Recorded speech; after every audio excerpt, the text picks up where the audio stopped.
Meet the Dev Robot's UNIHIKER M10. In this video, I will show you how it works, what it can do, and whether it's worth buying. Let's open it up and see what's inside. Look at that. There is a full diagram of the UNIHIKER board.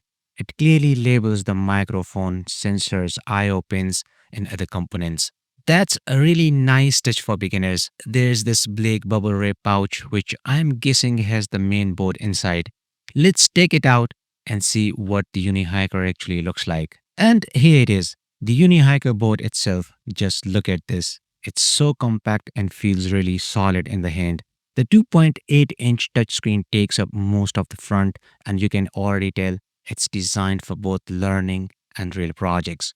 I really like that gold edge connector at the bottom. It gives it a professional look and makes prototyping much easier. Overall, it looks clean, modern, and ready to go right out of the box.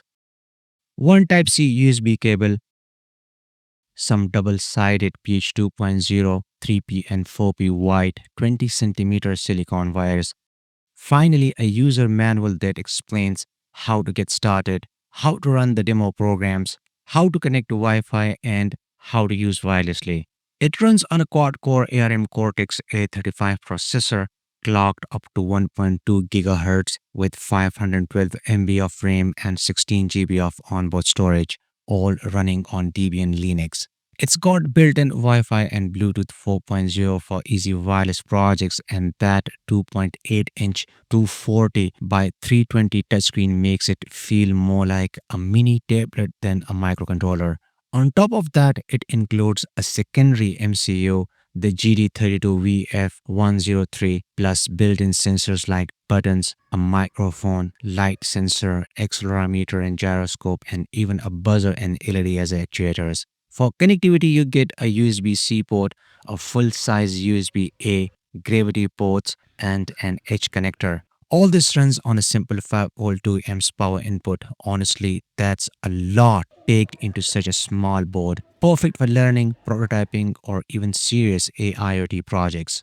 Before you can start building projects or controlling sensors, you need to set up the software side of the UNIHIKER. You can use MindPlus, VS Code, Thony, or even SSH tools, but the easiest and fastest option is the built-in Jupyter Notebook. It's already pre-installed, so you don't need to install anything on your computer.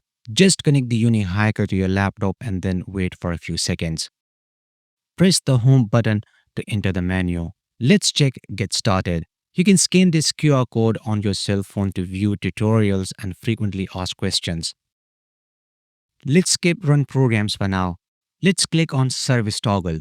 As you can see, Jupyter is already enabled by default. You can easily turn it on or off with just a single tap, which is really convenient. For now, I will leave it as it is. Everything looks good. If we ever need to change anything later, we can always come back to this setting. Now, let's move on and check what's inside the network info section. If your UNIHIKER is connected to your laptop using the Type-C cable, you can simply open your web browser and type 10.1.2.3 in the address bar, and just like that, it will instantly take you to the UNIHIKER homepage. Super quick and easy. Here we can also see the service toggle option, where you can easily enable or disable SIoT and Jupyter. I'm sure by now you already have a clear idea of how to connect the UNIHIKER through the USB-C port. The cool thing is you can also connect the UNIHIKER wirelessly to your laptop, tablet, or even your mobile phone. So let's first disconnect it from the laptop and power it up using a 5-volt 2 amps adapter. Now, go to the home menu on the UNIHIKER and tap on Hotspot. As you can see, the hotspot is currently disabled. Just tap it once to enable it. You will now see the SSID and password on the screen. Simply connect your mobile or laptop to this hotspot. As you can see, my laptop is now successfully connected to the UNIHIKER's hotspot. Next, go back to the home menu and click on Network Info.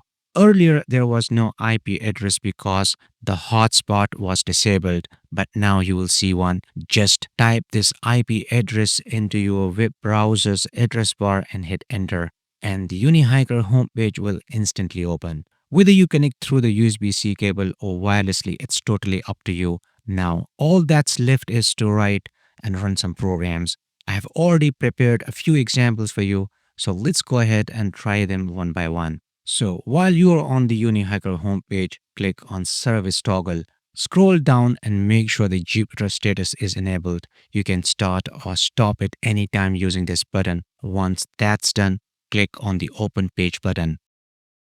As you can see, these are some of the examples I have already prepared earlier. We'll go through all of them one by one. But before that, let me show you something. If you already have Python files saved on your computer, you can easily upload them by clicking on the Upload button. And if you want to start fresh and write your own code, just click on New and then select Python 3. This will open up a clean workspace where you can enter the project name and begin coding right away. Right now, I have copied a simple LED blinking code and I'm pasting it here. Then I simply click on the Run button and instantly you can see the messages. The LED light is on and the LED light is off while the onboard blue LED turns on and off in real time. Honestly, I'm speechless. This interface is incredibly user-friendly. It's running straight out of the box without any effort at all. Alright, now let's play the happy birthday tone. But if you look at the code here, you will notice there are many other built-in tones as well. You can try any of them just by changing the name inside the code. You can even loop it, change the tempo, or redirect the buzzer to a different pin if you want. Pretty cool for such a tiny board.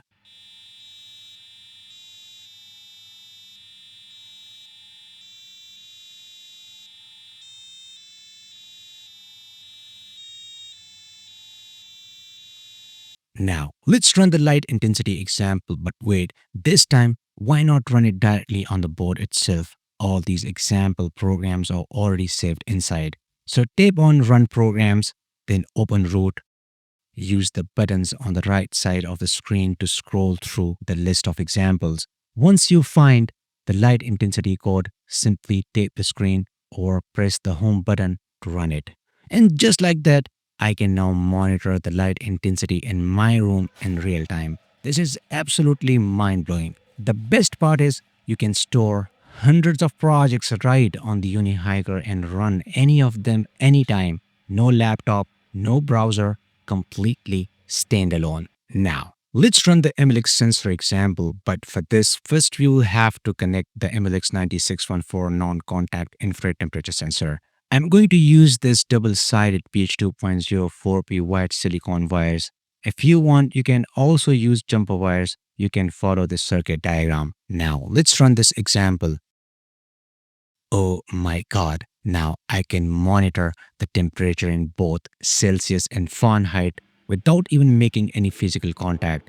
And look at this, it's insanely fast and super responsive. I have this other version which automatically plays the birthday tone when the temperature rises above 40 degrees Celsius. You can download all these codes from our website electronicclinic.com and also get the complete project folder from my Patreon page. In this next example, I'm going to show you how to read an analog sensor. Right now, I'm using a potentiometer as the sensor, but you can use any other analog sensor in the same way. You can follow the circuit diagram for the wiring. Now, let's go ahead and run the potentiometer example.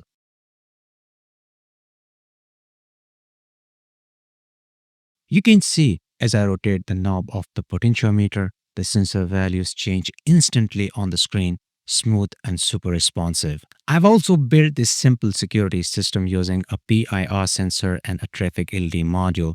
The idea is simple. The LED turns on whenever motion is detected. You can follow this circuit diagram for the connections. Now, let's go ahead and run the motion detection example code. All the codes are available on my website and Patreon page. As you can see, the LED is currently off because the PIR sensor hasn't detected any motion. But the moment it senses movement, the red LED instantly turns on. It's a super simple yet a really useful project for basic motion detection or security setups. So that's all for now. Support me on Patreon for more videos. I hope you liked today's episode. Like and share this video with your friends. See you in next episode and thanks for watching.